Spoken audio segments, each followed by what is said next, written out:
पहली सवाल है, तीन अभाज्य संख्याओं का योग 80 है। यदि इनमें एक किसी दूसरी संख्या से 16 अधिक है तो इन संख्याओं में से एक संख्या है। तो यहाँ पे तीन अभाज्य संख्याएं हैं जिनका योग 80 है। तो सबसे पहले ये जान लीजिए, अगर तीन अभाज्य संख्याएं हैं उनका योग अगर सम संख्या है तो उनमें जो है एक संख्या 2 ज़रूर होगी। अब 2 भी जो है अभाज्य संख्या है, ठीक है। जैसे अगर 3, 5, 7 ले लेते हैं तो ये अभाज्य संख्याएं हैं, लेकिन इनका योग करेंगे तो 5, 3, 8, 7, 15 ये आपका ऑड में आएगा। तो जब तक जो है इनमें 2 नहीं होगा तब तक जो है इनका योग सम नहीं आएगा। यानी एक बात तो क्लियर है कि एक संख्या जो है वो 2 है। तो बाकी 2 मान लीजिए x और y है। अब तीनों का योग जो है 80 है, तो x + y ये कितना हो जाएगा, 78 हो जाएगा, क्योंकि 2 तो पहले ही बार हो चुका है। और दिया गया है एक संख्या दूसरी से 16 अधिक है, यानी x - y ये भी दिया गया है 16।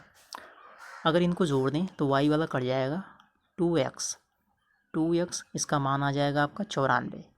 तो यहाँ से x का मान निकाल लेंगे, x का मान आ जाएगा 47, ठीक है। x का मान निकल गया तो आप लोग जो है y का मान भी निकाल सकते हैं। 47 - y = 16 है, तो y का मान आ जाएगा 31। तो बाकी दो संख्याएं हैं 47 और 31, तो ऑप्शन में आपका 31 है, तो यही आपका ऑप्शन सही है। दूसरी सवाल देखिए, काफ़ी लंबी चौड़ी सवाल है, लेकिन आप लोग एक लाइन में इसका सलूशन जो है निकाल सकते हैं।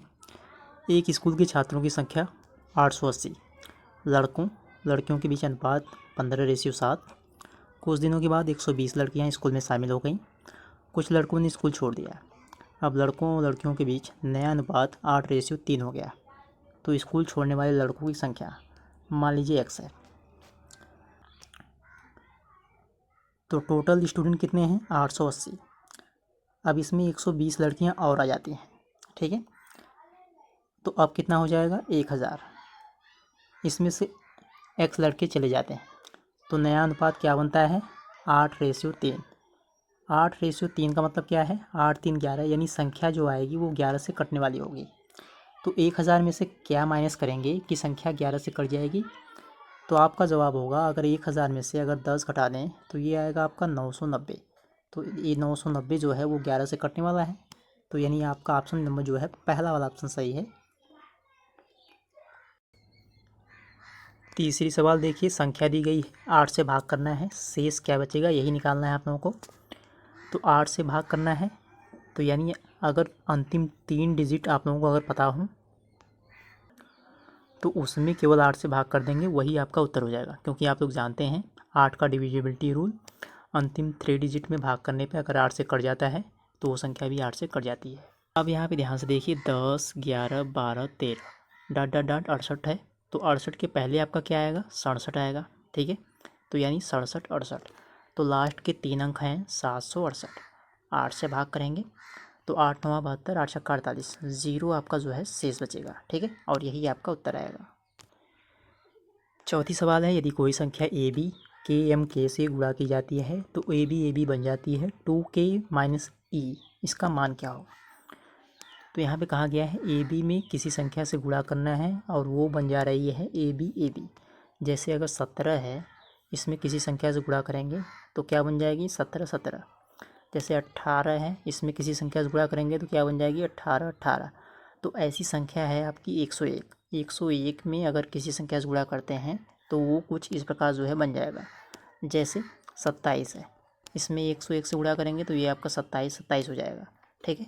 यानी कह सकते हैं यहाँ पे के स्थान पे क्या आएगा आपका 101, के, यानी के का मान जो है 1 है, m का मान जो है 0 है। तो यहाँ पे आप लोग बना लीजिएगा, जहाँ पे ई लिखा है यहाँ पे m रहेगा, ठीक है। तो 2k - m का मान निकालना है, ठीक है। k का मान आपका क्या आ गया, 1, और m का मान 0, ठीक है। तो 2 आपका उत्तर आएगा, ठीक है। तीसरा वाला ऑप्शन आपका सही है। पाँचवा सवाल है, 60 के पावर 5987 का सबसे दायां गैर शून्य अंक क्या है। तो सबसे पहले ये समझिए कि पूछा क्या गया है। जैसे 40 का स्क्वायर है, 40 का स्क्वायर क्या आता है, 1600।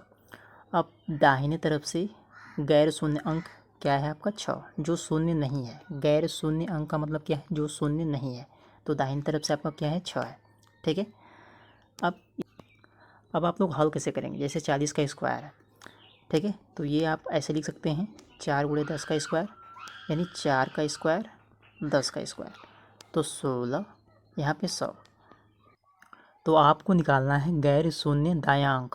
तो ये जो है 100 पे डिपेंड नहीं करेगा, यानी 10 का स्क्वायर कुछ भी हो इस पे डिपेंड नहीं करेगा, बस 16 पे डिपेंड करेगा, यानी जो संख्या है 4 उसी पे डिपेंड करेगा। ठीक है।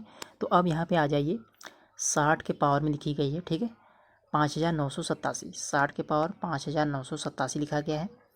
तो इसे ऐसे लिख सकते हैं 6 गुणे 10 के पावर 5987, यानी बस आप लोगों को 6 के पावर 5987 पे ध्यान देना है, क्योंकि 10 के पावर कुछ भी हो वहाँ तो ज़ीरो ही आएगा।